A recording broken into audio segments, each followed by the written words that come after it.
across the whole of Europe, the Ottoman Empire, Egypt, and the rest of North Africa to return to Busada, and never mind if it took her a full year.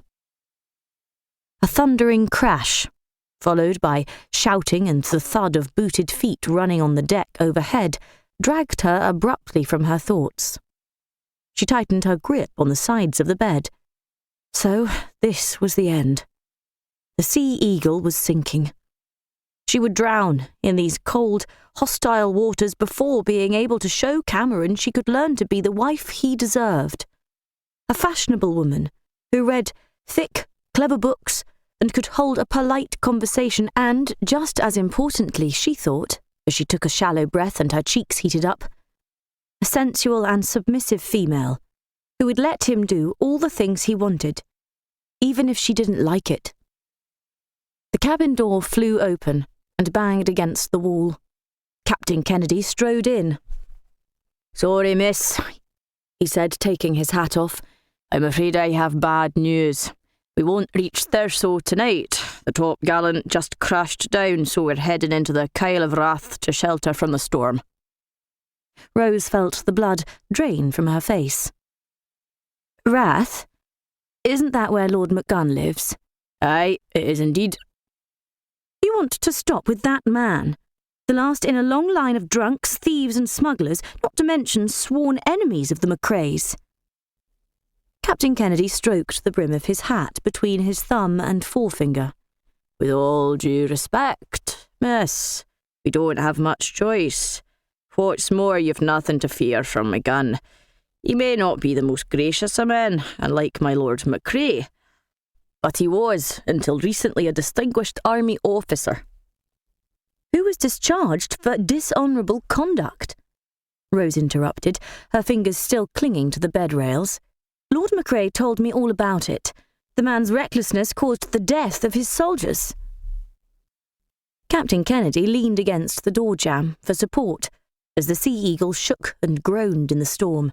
"Whatever happened in the Punjab 18 months ago," he said, "nobody can deny that Bruce McGunn was, for many years, a brave and fearless officer who earned the respect both of his men and his superiors. The Claymore Devil, that's what they called him. He was the best with a broadsword. Still is, no doubt." Rose hissed an impatient breath. The captain's voice was filled with undisguised admiration. How could he, or anyone, admire a violent, drunken brute? "Well, I'm sure it's a waste of time to ask him for help anyway. He hates the McRaes so much he'll probably shoot at us from the cliffs as soon as he recognises the Sea Eagle."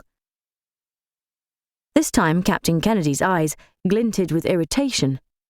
"He may not welcome us with open arms, but he won't turn us away to face the storm with a broken ship, and he certainly won't shoot at us. Now, please get your bag ready. We'll be there soon." Rose's lips pursed in a stubborn pout. "What if I'd rather stay on board while you carry out the repairs?" Captain Kennedy shot her a stern look before putting his hat back on. "I'm not giving you a choice, Miss Saintclair. It's my duty to keep you safe. And I say you're going to the lodge tonight." Rose wanted to protest again, to stomp her foot on the wooden floorboards, maybe even shed a tear or two. But she could see it would be pointless. Captain Kennedy wouldn't be swayed. She turned to look once again at the grim fortress. "This has got to be the most brutal landscape I've ever seen," she said, suddenly thoughtful. "In fact, it's so brutal it's almost poetic. Listen to the howling wind and the waves battering the cliffs.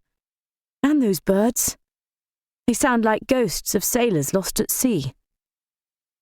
A cold shiver crawled down her back. "Look at the shadows filling the sky, as black as the devil's own cloak, and that beacon at the top of the tower is the only light for miles around. It's no surprise Lord McGunn has a dark soul living here. Anyone would." Captain Kennedy arched his bushy grey eyebrows. "Those are nice fancy words, miss. I'm afraid there's nothing poetic about the place."